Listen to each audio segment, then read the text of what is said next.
वहीं झारखंड में देखिए किस तरीके से लगातार जो जेएमएम गठबंधन है उससे बढ़त बना रखी है। बीजेपी गठबंधन से मामूली बढ़त, जेएमएम 21 पर, बीजेपी गठबंधन 20 पर। और वहीं उत्तर प्रदेश उपचुनाव, बीजेपी गठबंधन 6, समाजवादी पार्टी 3। कुल मिलाकर उत्तर प्रदेश 9 सीटों का उपचुनाव और 9 की 9 सीटों के शुरुआती रुझान उत्तर प्रदेश के आपके सामने हैं, जिसमें योगी अखिलेश पर फिलहाल शुरुआती रुझानों में उत्तर प्रदेश के भारी पड़ते हुए नजर आ रहे हैं। लेकिन महत्वपूर्ण हो जाता है महाराष्ट्र और झारखंड, जिसकी सियासी तस्वीर साफ होगी आज के इन नतीजों से।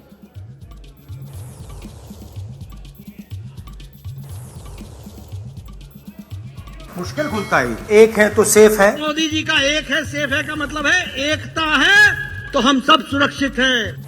और लीजिए ये तिजोरी खुली है जिसको अंग्रेजी में सेफ कहते हैं। हालांकि जो बीजेपी की तरफ से नारा दिया गया था एक है तो सेफ वाला, उस नारे के मुकाबले सेफ सुरक्षित को राहुल गांधी ने ट्विस्ट देकर सेफ तिजोरी वो सामने लेकर आ गए और वही तिजोरी खुली है और नंबर महाराष्ट्र का सामने आया है। महायुति 63, महाविकास आघाड़ी 39, महायुति महाविकास आघाड़ी के मुकाबले काफी बढ़त बनाए हुए। और इस वक्त की बड़ी खबर आपको बता दूं, मुंबई की ज्यादातर सीटों पर महायुति ने बढ़त बना रखी है। मुंबई रीजन, जिसमें मुंबई और मुंबई जो सबर्ब है, कुल मिलाकर 26 सीटें आती हैं यहां पर। और ऐसे में इन सभी 26 की 26 सीटों में बढ़त जो है वो 36, माफ कीजिएगा, 10 और 26। बारामती से अजीत पवार अब आगे हैं। इस वक्त की बड़ी खबर आपको बता देते हैं, बारामती में पवार वर्सेस पवार की लड़ाई। अजीत पवार आपसे कुछ देर पहले मैंने आपको बताया था कि बारामती में पिछड़ रहे हैं, लेकिन इस वक्त की बड़ी खबर आपको बता दूं, अपने भतीजे योगेंद्र पवार के मुकाबले अजीत पवार ने बढ़त बना ली है। अजीत पवार बारामती में इस वक्त रुझानों में आगे निकल गए हैं।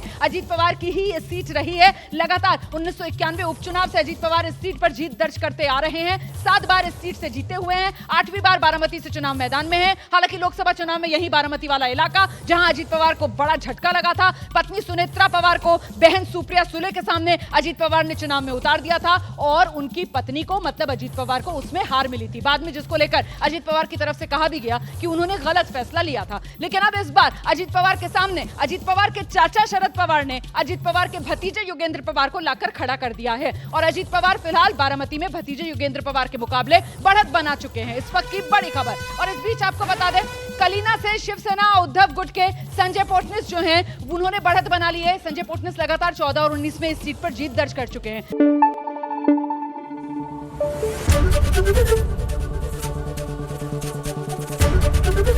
एबीपी न्यूज आपको रखे आगे।